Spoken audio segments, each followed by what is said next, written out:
We've been told that being a good parent means being a 24/7 tutor. But honestly, that's how we burn out. The real learning power isn't in the $50 flashcards. It's in the 5 lazy wins, the moments where you step back and let their brain do the heavy lifting. Today, I'm showing you how to be strategically lazy so your child can become strategically smart. Most parents are burning out trying to optimize every second, but science shows that high-pressure environments can actually stall a child's progress.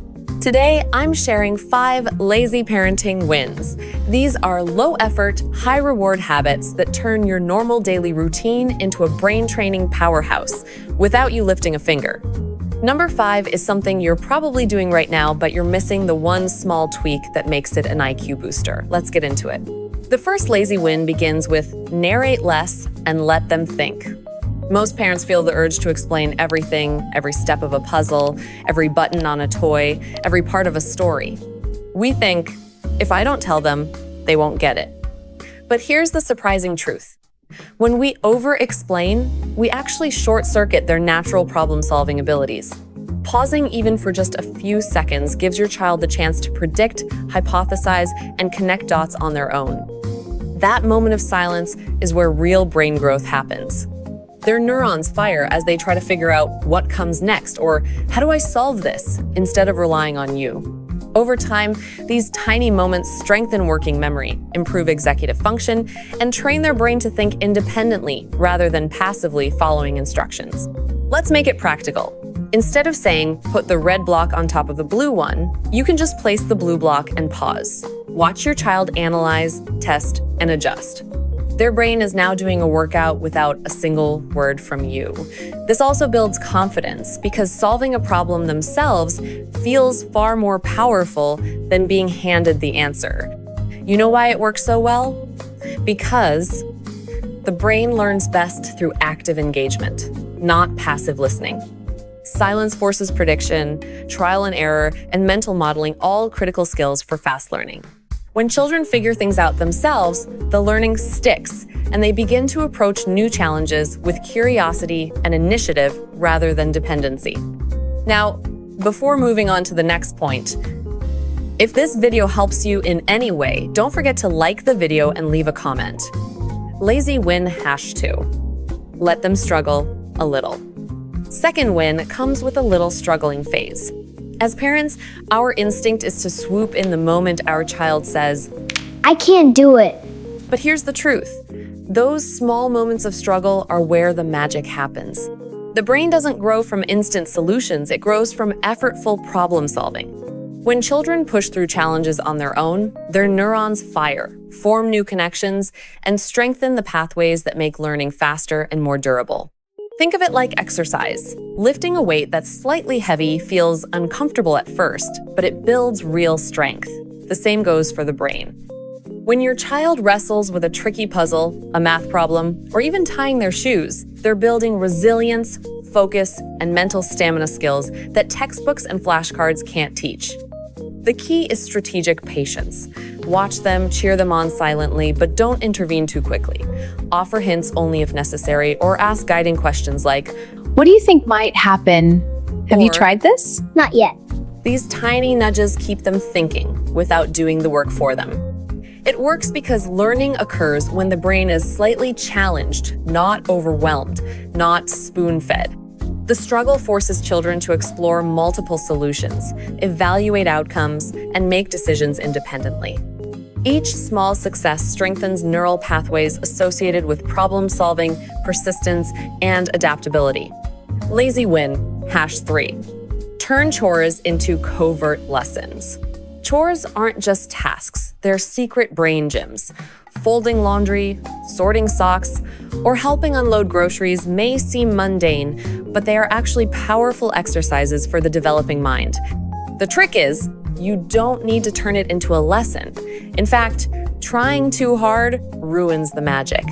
Simply letting your child engage in these tasks naturally turns everyday life into an effortless learning environment. For example, sorting laundry becomes pattern recognition, categorization, and decision-making. Which sock goes with which shirt is clean. These small decisions strengthen analytical thinking without any flashcards or apps. Grocery shopping becomes a math and logic exercise, counting items, comparing prices, estimating totals, and making choices. Even pouring cereal or setting the table helps refine motor skills, sequencing, and planning. The brain learns best when lessons are embedded in real-life actions. Doing chores requires attention, observation, and decision-making, but it's disguised as play or routine. By letting children explore these tasks themselves, their brains are actively problem-solving and practicing executive function, all while feeling like normal daily life, and that's why it works the best. Lazy win. #4, embrace boredom. Boredom has a bad reputation, but it's actually one of the most underrated brain boosters. When we rush in with toys, screens, or entertainment, we're doing the thinking for our child. But when kids are left with a little unstructured time, something amazing happens. Their brain switches into creative, problem-solving mode. During boredom, children start to daydream, imagine, and explore ideas on their own. They invent games, create stories, experiment with objects around them, or find ways to entertain themselves. This process strengthens focus, imagination, and internal motivation, and teaches them how to self-regulate their attention rather than constantly seeking external stimulation. Neuroscience shows that quiet, unstimulated moments allow the default mode network of the brain to activate. This network is critical for creativity, planning, reflection, and even future problem solving. In other words, boredom is the brain's way of exercising its thinking muscles without you having to do a thing. Lazy win #5, make screen time count.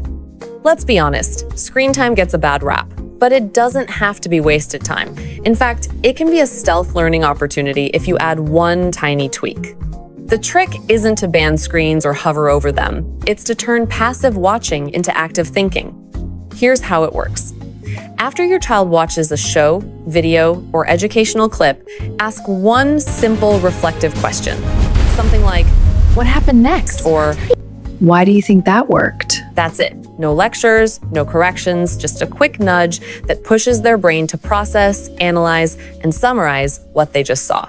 Suddenly, watching a cartoon or video isn't just entertainment, it's comprehension practice, critical thinking, and reasoning all rolled into one. Even short clips become brain workouts. Kids begin noticing cause and effect, predicting outcomes, and understanding story structure. Over time, this strengthens logic, attention span, and verbal reasoning skills, all while you haven't added extra work for them or yourself. Passive consumption is fine for fun, but reflection activates deeper cognitive processes. Asking a simple question engages memory, recall, problem solving, and inferencing, turning a low-effort activity into high-impact mental exercise. The brain is now actively making connections instead of just receiving information. Common mistakes to avoid.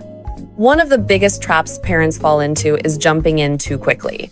The moment your child struggles or hesitates, the instinct is to rescue them, explain, or demonstrate, but doing that constantly robs their brain of the chance to figure things out on its own.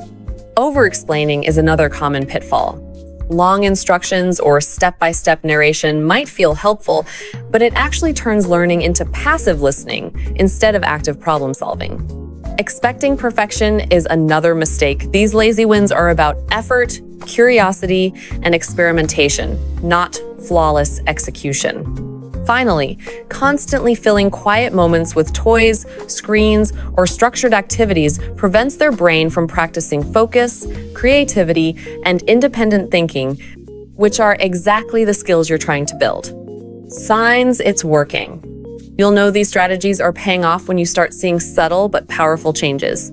Your child begins trying things before asking for help, experimenting, testing ideas, and finding solutions on their own. Their curiosity sparks naturally. They ask questions, explore objects, or invent games during unstructured moments. Confidence grows as they take on challenges without fear, celebrate small wins, and keep going even after little failures. And even with screen time, you'll notice they can recall what they watched, explain why something happened, or make predictions after just a simple reflective question.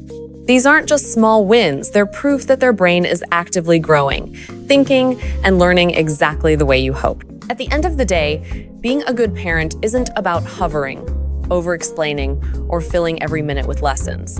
It's about knowing when to step back and let your child's brain do what it was designed to do. These lazy wins, pausing, letting them struggle, turning chores into hidden lessons, embracing boredom, and even making screen time work, are small tweaks that add up to huge cognitive payoffs over time. You're not being lazy, you're being strategic. Every quiet moment, every thoughtful pause, every tiny challenge is a chance for your child to think, create, and grow independently. So give yourself permission to relax a little, trust the process, and watch your child turn into a fast learner, a problem solver, and a confident thinker. If you found these tips helpful, don't forget to like, comment your favorite lazy win, and subscribe so you never miss a way to make parenting smarter, not harder.